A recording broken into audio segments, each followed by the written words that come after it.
Determination of unit weight, specific gravity, moisture content, and degree of saturation. First, determining specific gravity.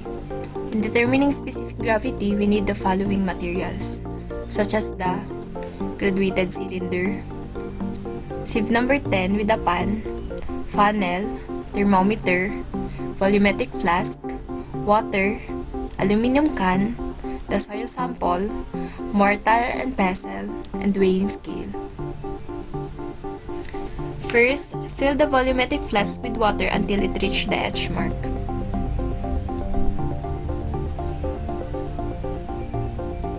Weigh the volumetric flask with water and record its weight. Next, get the temperature of water on the flask.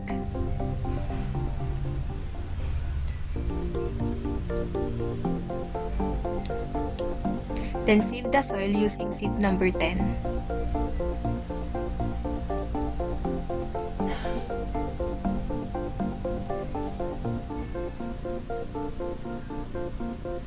Next, carefully add the soil sample in the flask and make sure no soil particles retain on the neck of the flask. Gently roll the flask relatively diagonal on a level surface for about 10 minutes.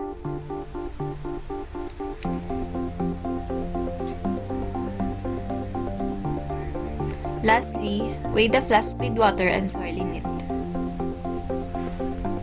Record its weight. To get the value of a specific gravity, use the formula specific gravity equals m sub o all over m sub o plus quantity m sub a minus m sub b, where m sub o equals mass of soil sample, while m sub a equals mass of flask with water, and m sub b equals mass of flask with water and soil. Determination of moisture content. We need an aluminum can, oven, and weighing scale. First, get a chunk of an undisturbed sample. Weigh the soil sample and record its weight. Then, put the soil sample in an oven.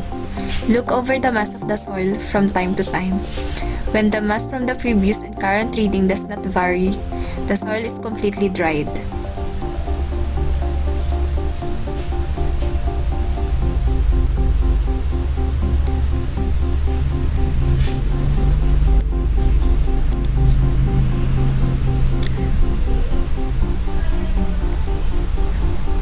Now, record the weight of the oven-dried sample.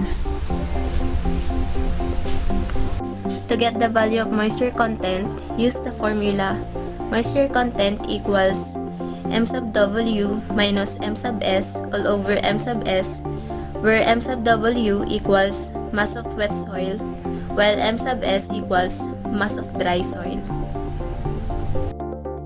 Determination of unit weight.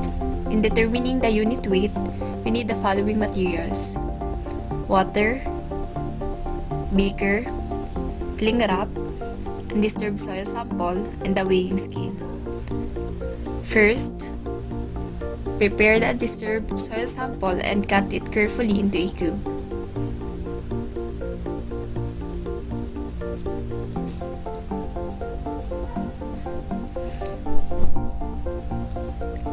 Weigh the mass of the soil sample and record its weight.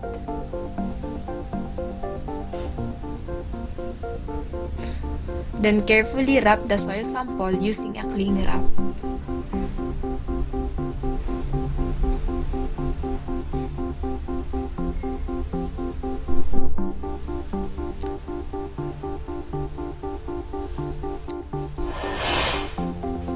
Next, put a known amount of water on the beaker.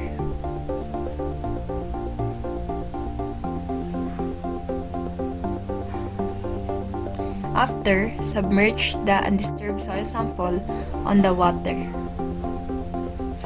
Record its volume displaced. To get the value of the unit weight, use the formula unit weight equals weight of the soil sample all over volume displaced of the soil sample recorded. Determination of degree of saturation.